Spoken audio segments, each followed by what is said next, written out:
If you haven't done so yet, please pause the video and try to solve the question on your own before listening on. To solve part A, we're going to use the conservation of energy. We know that initially, when the block is compressed against the spring, there is energy stored in the form of spring or elastic potential energy.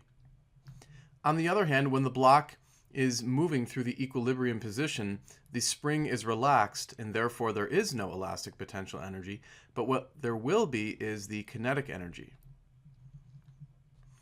And we know through the conservation of energy that we can take the initial elastic potential energy and set that equal to the final kinetic energy. Since 1/2 appears on both sides of the equation, we can divide it out.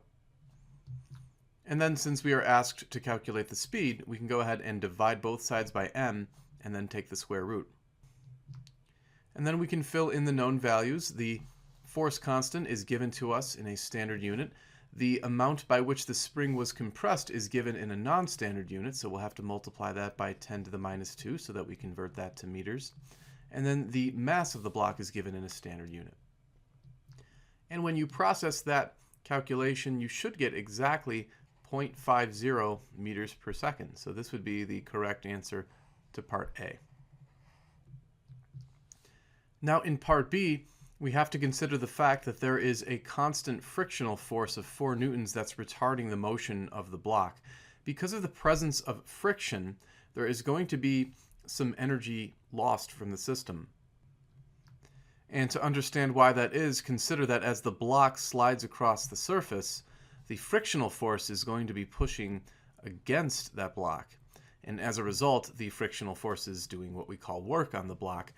And that work will actually diminish the amount of energy present in the block. Now, we know that the work done by the frictional force is going to be the magnitude of frictional force times the distance that the block travels.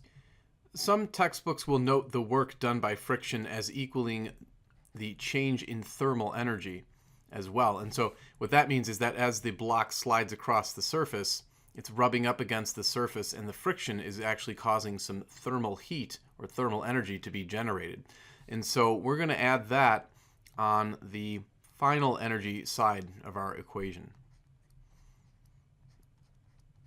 And so once again, we're going to take the initial amount of energy stored in the spring and set that equal to this final energy here.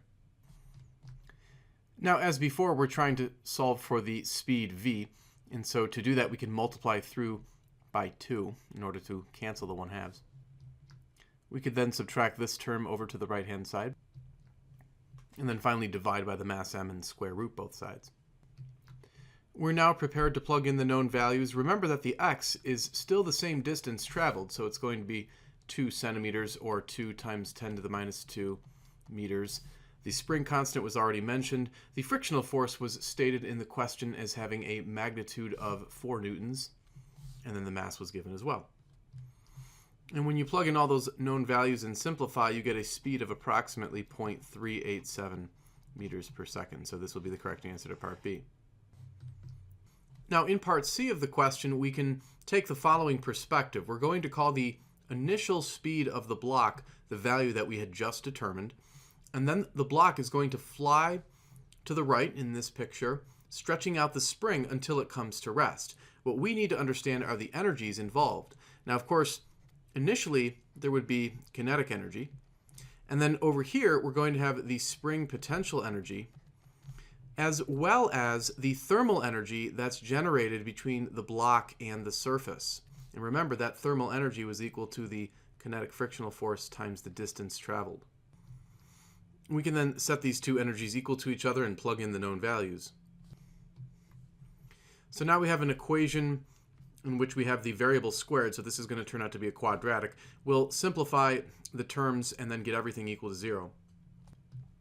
And then you could just use the quadratic formula to solve for x, and when you do so using the positive root, you end up with a value of x equal to 0.012 meters. So this would be the additional distance that the block travels before it comes to rest. Thanks for watching. If you liked the video, please click the thumbs up icon and also subscribe to the channel. Remember, you can send in your own question to this email address and I'll do my best to answer it on YouTube.